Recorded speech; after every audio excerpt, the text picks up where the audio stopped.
There's a moment when you realize your dog isn't slowing down because they want to, they're slowing down because something hurts. Welcome to The Dog Who Asked for More, a podcast for dog parents navigating the messy, complicated parts of life with dogs that no one really prepares you for. Each week, you'll hear honest, grounded conversations that help you better understand your dog, feel more confident in your choices, and strengthen the relationship you're building together. Watching your dog get older can feel confusing in a way that no one really prepares you for. You start noticing small things. They hesitate before jumping. They sleep a little bit more. Walks get shorter. They don't move the same way that they used to. And you're left trying to figure out what's normal aging and what might actually be discomfort. There's quiet guilt that creeps in too. Like you should somehow already know the difference. I'm Em, a dog mom, retired vet tech and dog trainer, and canine nutritionist who works with overwhelmed dog parents who deeply love their dogs but feel stuck, burned out, or unsure what their dog actually needs. Today, we're looking at what aging really asks of us, not in terms of pushing harder or doing more, but in terms of noticing more, comfort, recovery, subtle changes, and what it means to help a dog age gracefully and comfortably. I'm joined today by Anna Webb, whose work spans across behavior, nutrition, and holistic dog wellness. And we're going to sit with what aging well can actually look like in real life. Anna, when you really started paying attention to senior dogs differently, what was the first thing about aging dogs that made you pause? That's a lovely question, Emily. There's this huge worry as your dogs get older. I think there is a term for it psychologically. It's like pre-grieving their death. I know this sounds absolutely awful. We all know dogs don't live forever and dogs don't live long enough. As you see them start to age, they might be a little slower getting up in the morning. They might not be as fast or wanting to run or play in the parks as they once were. You're finding that naturally you're cutting the walks back because they can't do what they once did. So it's all about really understanding the biology and the physiology that's going on. A lot of aging can be preempted by working preemptively from the minute you take your dog on through, as you know, Emily, diet, the power of massage, through being aware of environmental stressors from flea treatments, from wormers to slippy floors, vaccines, the whole picture. By having worked proactively to minimize all of those things in the dog's younger years, if you've had that opportunity, then that will all count. That will help to keep your dog alive for the longest possible time. It's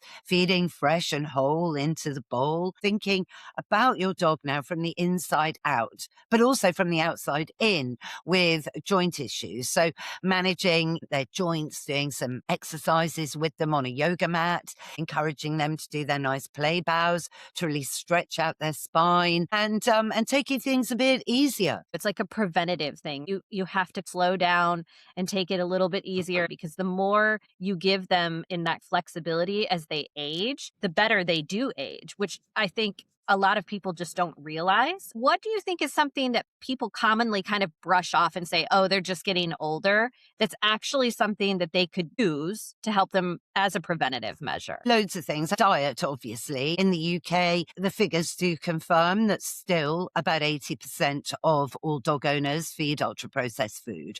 If more people could actually feed fresh, you're going to potentially be lowering the causes of inflammation in the diet through feeding arguably not the right types of ingredients to your dog. We know that certain ingredients can ignite inflammation rather than help reduce it. So other things, massage, the correct exercise, for example, ball throwing and constant to and fro with fetch, that can actually cause quite a lot of pressure on the shoulders. So you've got to think of a dog's four-wheel drive. I always think you got the front wheel drive and the back wheel drive. Fetch can put pressure on that by skidding and stopping and turning. And of course, you don't want to be throwing any frisbees in the air for dogs to twist their spine or put undue pressure onto their joints. A tool I was introduced to circa 2014 was red light therapy. So red and near infrared light. I was taught about this by an amazing animal physiotherapist,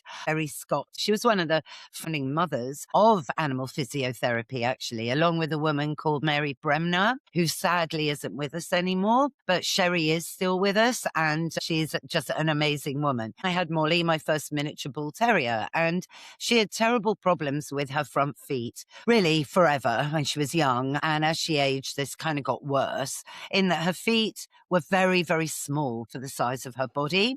And which is something in bull terriers that they like in the breed standard. They like to have this thing called small cat feet, which enable them to kind of spring up really well. But over time with Molly, they kind of got flat. I suppose a bit like with us as we age, our arches on our feet kind of go a bit and you end up having these like insoles that you put in your shoes. So we had terrible problems with her feet, and her paw pads became very deformed, very encrusted. It even got to the point where I did surgery at a referral vet clinic. To be honest, that just made it all grow back even worse. Honestly, it was like I was at a total dead end with her feet, and they were encrusted and they would crack, making it very sore for her to walk. So her exercise, we had to limit it to being on really soft ground. She really found walking on, hard surfaces more difficult. So all in all, it was a terrible situation, and no one could help me with it. It was a nightmare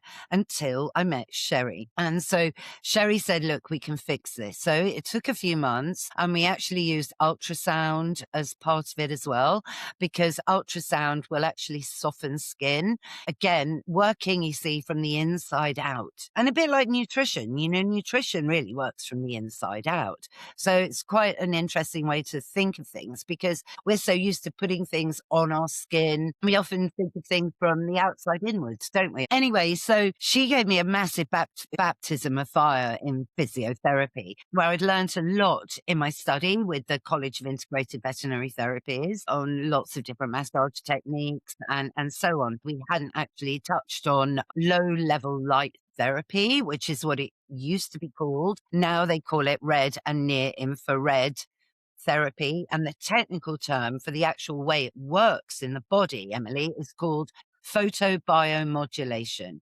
And it was termed that in 2015 because of the way it penetrates through the skin, through the dermis, into the actual outer layer of the cells, the mitochondria, and it stimulates energy. Conventional medicine calls it ATP. Traditional Chinese medicine will call it qi. Homeopathy will call it the vital force. But basically, depending on where you're coming from, it's all about the cellular energy. Red light therapy is really cool. So many people use it for so many different things. There's facial masks, there's body things that you can get for people. But when I saw that they were using it on dogs, I was really intrigued because people don't explain it. They just show it in their feed and you go, are they doing red light therapy on a dog?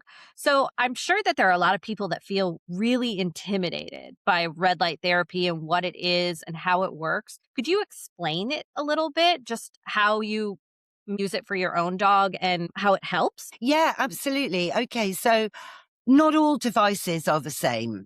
It's very important to choose your device from a very trusted manufacturer that can prove that the wavelengths are what they should be, okay?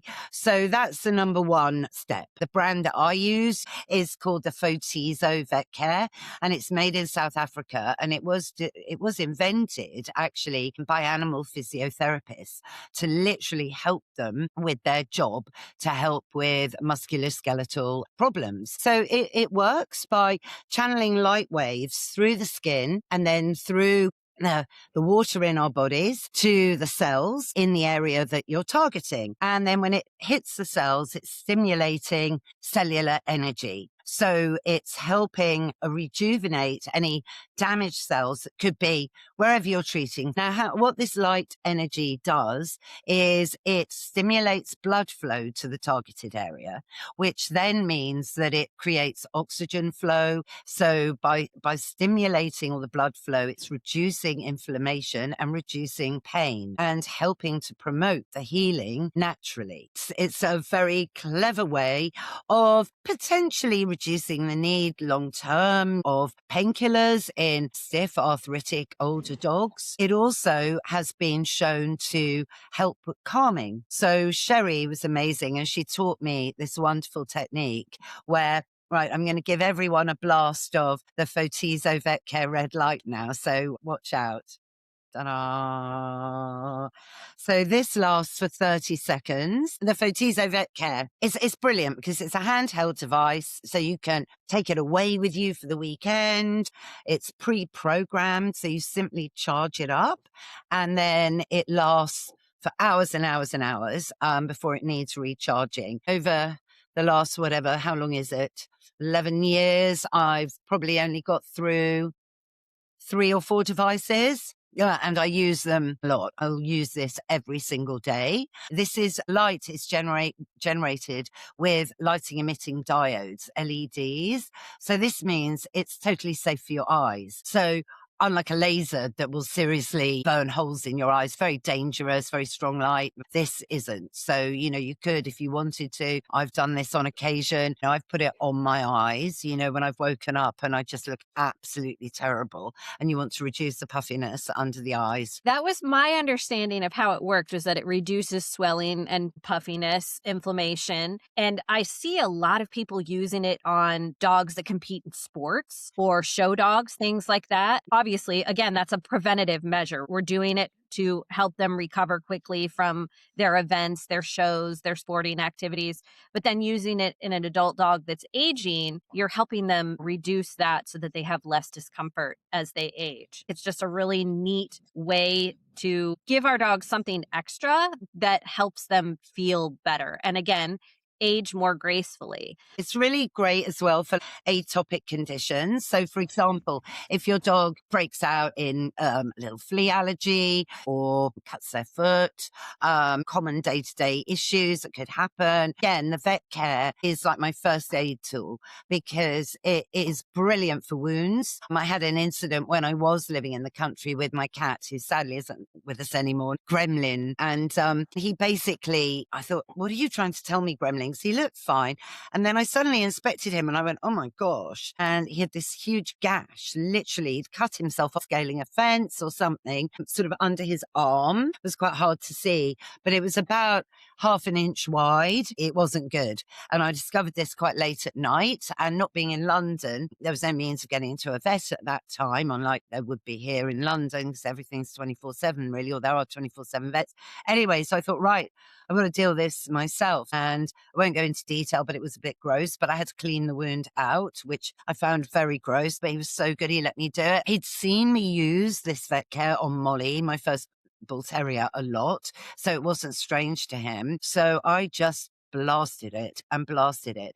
And it was so interesting for me to see. It was the first time I'd used it on an open wound. And I could just literally see how the wound was kind of congealing. It was settling. It was becoming firmer. And the whole wound was almost shrinking in front of my eyes, because the process of the light, it takes away debris because it's encouraging the blood flow on one level.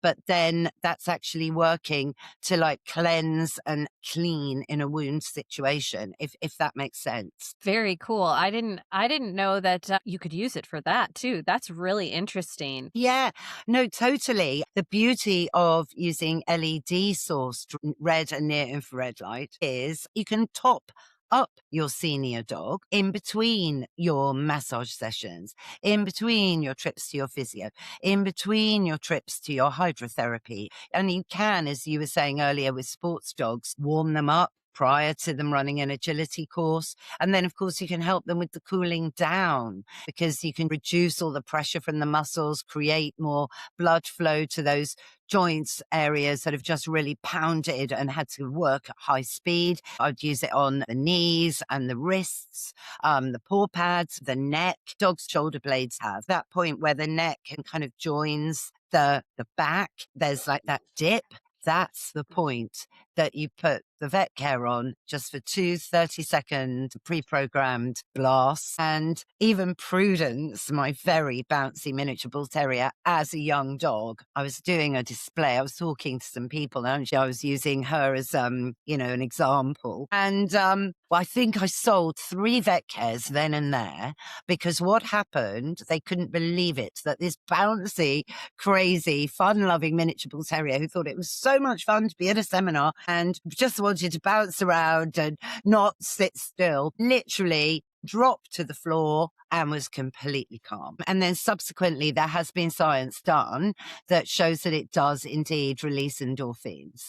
And the interesting thing with this, with the Fotizo brand, which you can get in the States, they've just launched a mat, which is going to be really exciting. And that's going to be debuted at Crufts in less than a month over here. So I think the UK is debuting it at Crufts. So I'm excited to use that. And that comes with, I understand, LED lights so that, you could lay a small dog on there if it wants to. You don't want to force a dog ever to do anything they don't want to do, obviously, in these situations.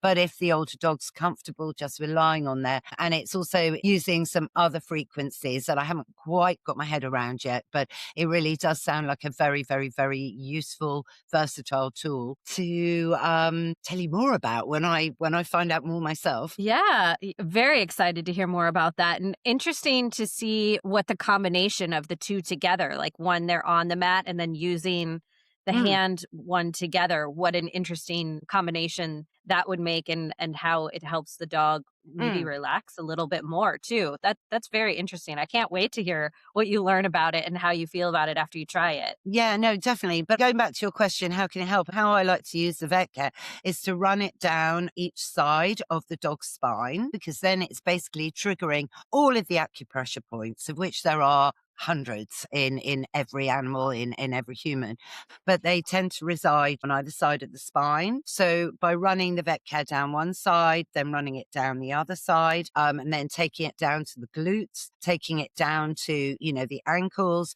taking it across the knees, going down onto the paw pads. So it's kind of all the main points of the skeleton, if you like, that takes pressure and feedback from the dog in its regular movement. All dogs move slightly differently. We all love to have that super show ring trot that's just been showcased at Westminster. We've got Crufts coming up in a couple of weeks, but not all dogs have that lovely smooth movement.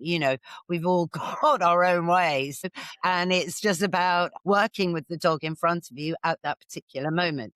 But unequivocally, I do know that it has helped me with my senior dogs. I mean, Mr. Binks, my English toy terrier, you call them a toy Manchester in America. And he hadn't had a very good start, really, Emily. And he has had to have his left hip joint removed because he's got a joint condition called leg calcified disease, which is quite common in terriers, actually. No one's sure whether it's congenital or whether it's just an individual bit of bad luck, but it's down to blood flow not getting to the hip joint enough so that the hip joint shatters. So anyway, he'd already had that surgery. If I could do it all again, or if I'd had him before the surgery, I wouldn't have done the surgery. So I've subsequently learned from an amazing orthopedic surgeon that as soon as leg PERS is identified, that's as far as it's going to go.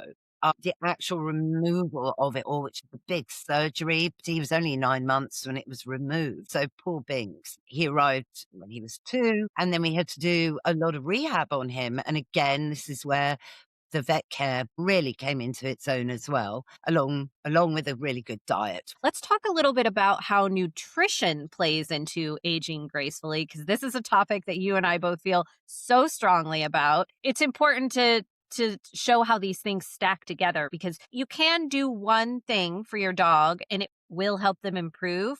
But if you layer things, you're going to give them an even better chance at longevity, comfort, all those things. We know that kibble is overprocessed and highly cooked at temperatures, and there's all kinds of things about kibble that are not super great. Also, unfortunately, with the way the world is right now, everything is expensive, and not everybody can afford to switch to a raw diet, which is a big step for a lot of people mentally and emotionally to learn all of the things in order to switch to a raw diet. So, if you could give somebody 3 to 5 ingredients that would support a senior dog through aging, inflammation, swelling, all the things that would help with the red light therapy, tell everybody what you would recommend they give. I'm a great fan of green lip mussel as a fabulous source of omega-3. So that would be number one, omega-3. It's great for cognition. It's great for joints. It's great for skin and coat. So that would be a layer that I would definitely add in. Also down to a lot of industrial farming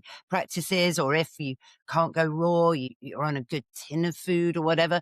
The problem is it's still sterile. So I would say find a good soil-based probiotic. A brand I love very much is Canadian. I love Adored Beast. I'm actually Canadian by birth, actually, Emily. I was actually born in Canada. Adored Beast is actually one that I really like too. Right. It's one that I learned about last year at Global Expo, and it's one of the booths on my list this year as well because they're very niche, right? They're not a huge company, but they really specialize in products that assist in healing. And I love that about them. Yeah, I agree. It's interesting with probiotics because dogs need different probiotics to us humans, down to our whole digestive system being really completely different to each other. So, okay, so it's green lip mussel for omega-3, it's probiotics, soil-based probiotics to help that microbiome, to help the digestive process of the foods that you choose to feed. So there's no point feeding your dog a food if that gut lining isn't strong and you haven't got the bacteria there to be really active in keeping the immune system all fired up. I would also say collagen for the lining of the gut, collagen also for the structural protein. And as we age, the structural protein diminishes. People my age take for their skin. It's the same for dogs. So I give a little of my own collagen brand, a human collagen brand, to my dogs, because I think, well, if I want it for my skin, then you can't see your dog's skin because it's covered in hair, but I'm sure underneath there it can't do any harm. So I'm talking supplements, I guess now. I love berries. I'm a great fan of berries like blackberries and raspberries. As you know, dogs make their own vitamin C, but I just think we live in a world that's so compromised that to boost that, to help them fight disease, is a great thing to do. Dogs must have meat and offal and ground bone.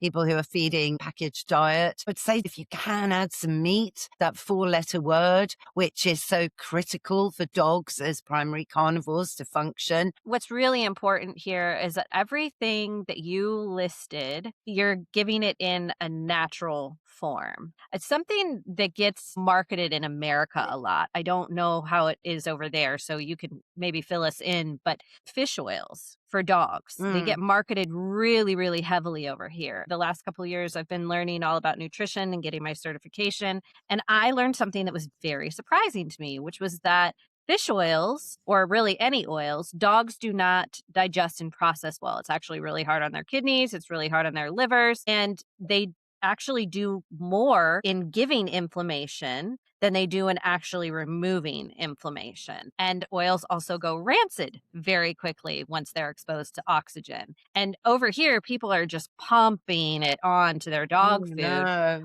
So that's just something that's really, really heavily done over here. And I didn't know that it was such a big thing. And so now I'm always like, no, no, no, fresh fish, canned fish, not in oil, in spring water, no salt, no added seasonings. It was very, very shocking for me to learn that. Do you want to speak on that a little bit? Sadly, I must say, Emily, I've been talking about for absolutely ages and ages. I stopped doing fish oil for myself many, many years ago because of this oxidization of omegas, because omegas are very delicate substances. So we want the omega-3 from fish oil, but yes, it oxidizes so quickly. When I was talking about green lip mussel, it's not powdered green lip mussel. I have used powdered green lip mussel for many, many, many years until quite recently I was introduced to a brand that is in the States that is oil. And the way it's processed over in New Zealand, which is the only place in the world that the green lip mussel actually lives, it extracts the oil from the green lip mussel and comes in little capsules, which are sealed immediately, preventing any air or oxygen oxidizing it. So you're getting a purer source of omega-3 that is arguably possible to get in a supplement form in the world. Interesting. You can share the brand name if somebody is looking for an easier fix, then maybe they don't want to deal with the fresh fish scent. I think a naturally derived oil is different than a processed oil. So yeah, that makes sense. Yeah, it's called Antinol, and the human version is called Liprinol, but Antinol is the brand. It's an ingredient that I would definitely recommend. We have covered a lot of ground today, and I'm sure that the listener probably feels a little bit overwhelmed. So before we wrap up, can you give one more small way that they could start thinking about comfort for their dog differently? A small way is watch those slippy floors, okay? I see a lot of senior dogs being very ginger on slippy floors because they're scared of slipping. So think about putting yoga mats down, rugs, ones that don't slip around. That would be a top tip so that they feel secure underfoot. And one last one, I invested in a orthopedic dog bed just before Christmas, and we are loving it. It's quite hard. And I thought, oh, they're not going to like this. I was so wrong. It's another support method that's easy to do. This bed cost me, I don't know, 100 UK pounds. It's worth it. So yeah, those would be my extra tips. Slippy floors and a good orthopedic dog bed to support your dog while they're resting. Those are both really good tips. Our final segment is what I like to call answering the ask. This is where behavior stops being something to fix and starts being communication. Can you share a moment where a senior dog in your life's slowing down or discomfort was actually an ask that you had never heard before, and what changed when you truly listened? I think it was the moment that I realized that Mr. Binks, he's not totally deaf, but his hearing is going. Understanding that moment when I walked through the front door, but it was like, where are you? Normally you're here, you're raising the roof, you're doing opera singing. There was a delay and I thought, hang on, why is there this delay? And then so I walked in and he was still really asleep. So he was in that kind of deaf dog sleep. And then a bit of movement, and it was the movement he connected with. He realized it was me, and then, okay, it was all fabulous and jumpy. Where I'm going with this is realizing that his hearing is slightly impaired. I'm just being more mindful about that and making sure our eye contact connects more on a daily basis, which I feel is helping our communication at this moment. It can be really hard when their hearing starts to go. My parents have a 15-year-old dachshund, and he is so deaf. He'll be sound asleep, and I'm always trying to find ways to approach him so that he can either feel me coming or touch him. And every time he always startles. And I always feel so bad because I'm trying so hard to make a ruckus, but he can't hear any of it. So I love that the eye contact that you're trying to make with him so that you can avoid that, because it can be disturbing for them. Our final question: if someone listening right now is loving a senior dog and they're feeling that quiet worry in their chest, what is something you want them to remember? Anticipatory grief is a really hard one because by nature we're human and we overthink things and we've got our monkey chatter in the brain and it's very hard for us to switch it off. So I feel for absolutely everyone.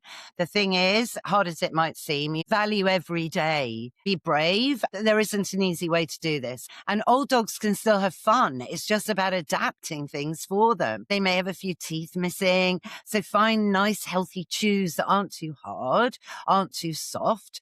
Be thoughtful with things like that, for example. That's what I've just done with Mr. Binks. Just have fun little games with them and do little and often with the walks. So no more long hikes, but think of little trips up to a cafe. I like to blast him with mental stimulation. Cognition is key. And if you can, feed fresh and whole in the bowl. It will help. But my heart goes out to anyone feeling this at the moment, and look up red and near infrared light. Yes, to all of that. Anna, thank you so much for being here. Make sure you guys check out Anna's podcast, A Dog's Life, and check out my episode with Anna so that you can hear the other part of this conversation. And make sure that you follow along to both podcasts and tune in again, because I have a feeling there will be many more crossover episodes. Well, I do hope so. Thank you, Emily. I've so enjoyed this. Thank you so much. It's easy to look at an aging dog and assume decline is just the price that we pay. But what we talked about today isn't about decline. It's about noticing, it's about realizing that slowing down doesn't always mean the spark is gone. Sometimes it just means the body needs more support. Comfort isn't indulgent. Recovery isn't weakness. And helping a dog feel better in their body is one of the most respectful things we can do. You're not failing your senior dog by questioning what's happening. You're loving them. If you ever want help thinking through what subtle body language or comfort signals might look in your own dog, that's exactly what we can talk about on a clarity call. The link is always in the description whenever you need it. So be kind, spread joy, and remember, comfort is one of the greatest gifts we can give our dogs as they grow older. Thank you for listening to The Dog Who Asked for More. Feeding your dog shouldn't feel like a daily guessing game. Most dog parents aren't confused because they don't care. They're confused because the advice is overwhelming and contradictory. Picky eating, allergies, sensitive stomachs, too many choices, and no clear direction. That's why I created a short, free quiz called Exploring Your Dog's Bowl. You can find the link in the episode description. Stop guessing and start understanding what actually supports your dog. New episodes drop every Monday, Wednesday, and Friday. I'll see you next time.